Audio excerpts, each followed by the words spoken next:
السلام علیکم ورحمت الله وبرکاته. امید ده چې ټول به روغ جوړ او خوشحاله او د صحت په جامه به یو صحابي پیغمبر علیه السلام مبارک ته یو ورځ شکایت وکړ، یا رسول الله کور کې د رزق ډېر زیات کمی دی، څه درک نه لګي، حالات ډېر خراب دي. نبی علیه السلام مبارک ورته وفرمایل چې زه ته لاړ شه بله ورځ بیا راشه. نو چې دا صحابي لاړ، پیغمبر علیه السلام مبارک ورپسې یو بل اصحابي ولیږه، وایي ته لاړ شه د کور حالات زده کړه چې څه پروګرام دی. چې اصحابي لاړ، چې ویې کتل د هغه بل اصحابي کور داسې و چې هغه د ځان نه داسې یو شپول غوندې تاو کړی او کمزوری و ډېر زیات، هغې کې داسې سوري سوري و، نو د هغې کور به ته دننه ښکارېده، او یا چې کوم په دروازه باندې پردې را چولې وي نو هغه هم شلېدلې وي، کور به ته دننه ښکارېده. بل ورځ چې اصحابي راغی تپوس د پیغمبر علیه السلام مبارک و چې څنګه حالات یو، او یا رسول الله دغه شانې حالات یو، کور یې داسې ګډوډ و، ډېر کمزوري حالات کې و.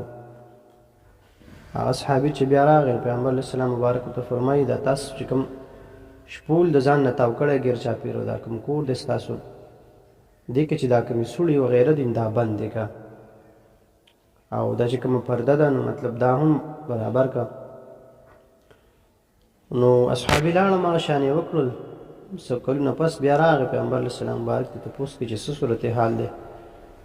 نو یا رسول الله اوس خو ګزاره کېږي ماشاءالله، لکه حالات ښه دي، خو دا راته ووایي چې دا څه خبره وه چې مطلب په دې کې چې یاره ما داسې څه وجه کېدی شي چې دا رزق داسې کم او دغه. پیغمبر علیه السلام مبارک ته فرمایي چې په دې لار باندې داسې سړی تللی چې هغه بالمازه مطلب لمونځ او داسې نه و، یو پلیت شی و په دې لارې ته، د هغه نظر ستاسو په دې کور باندې لګېدلی و، د هغې د وجې نه ستاسو د رزق کمی راغلی. نو هسې سوچ کوئ تاسو چې د یو انسان د وجې نه چې هغه مونځ او دس نه کوي د پردي کور ته دومره پورې نقصان رسېږي. نو زموږ او ستاسو چې کله خپل کور کې انسان مونځ نه کوي د هغه په کور کې به څومره نقصان وي، د رزق کمی به وي. نن سبا که موږ تاسو ګورو په هر یو کور کې به داسې یو کس وي چې هغه به مونځ نه کوي، او چې که به یو کور کوي نو په محله کې خو به خامخا وي، او چې کله داسې انسان په محله کې وي په کور کې وي د هغې د وجې نه هغه ټوله محله باندې الله د رزق هغه برکت ختموي. انسان به کوشش کوي چې یا الله زه لګیا یم محنت کوم ښه ښکلې ګټم حلاله ګټم، لیکن هغه شانې برکت دغه پکې نه وي. د هغې هم دغه وجه کېدی شي چې ستاسو خوا کې ګاونډ کې به داسې خلک وي چې هغې به مونځ اودس نه کوي، نو د رزق کمی به خامخا راځي، هغه برکت الله د هغې د وجې نه ختموي. نو کوشش کوئ 5 وخته مونځونه خامخا کوئ، ځکه دا د انسان د ټول نه اهم عبادت دی چې کله قیامت کې تپوس کېږي تا نه به وړومبی د مونځ تپوس کېږي. پیغمبر علیه السلام مبارک وایي چې که د انسان مونځ هغه سوال جواب صحیح و، باقي عمل به هم ټیکي، او که دغې نه باقي عمل به هم خراب وي. ځکه مونځ چې کوم دی دا د جنت هغه چابیانې دي، د جنت په تا ته دغې باندې کولاوېږي. که تا ټول عمر روجې نیولي تا ته څه پیدا نه درکوي تر څو پورې ستا مونځ نه وي صحیح. حج دې کړی، عمرې له تللی، صدقې دې ورکړي، زکاتونه، لیکن چې ستا د مونځ عبادت صحیح نه وي تا له هغه څه پیدا نه شي درکولی.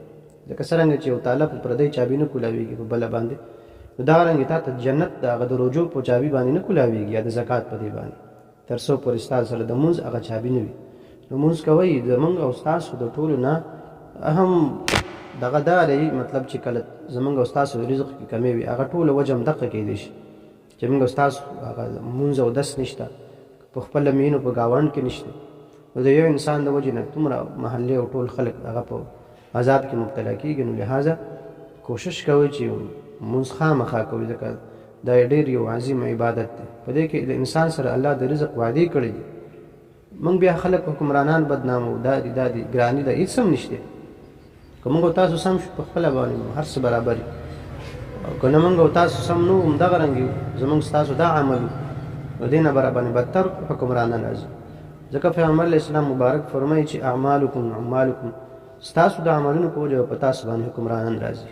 که زموږ عمل ټیک وو خو ښه خلک به راباندې راشي، که زموږ دا عملونو نو بس الله دې خیر وکړي، نو کېدی شي دې نه راباندې بدتر راشي. نو کوشش کوئ عبادت الله کوئ، د انسان د ژوند د مرګ هېڅ پته نه لګي.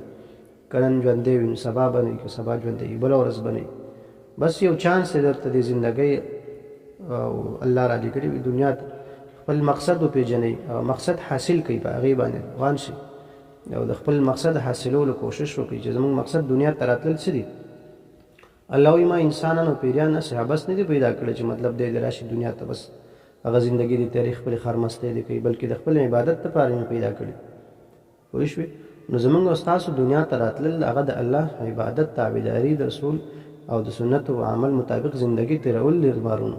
که په موږ تاسو په دې باندې عمل کوو د هغې مطابق زندگی تیرو نو دنیا به هم ښکلې او آخرت به هم ښکلې. الله زموږ تاسو له په دې خبرو د عمل کولو توفیق راکړي.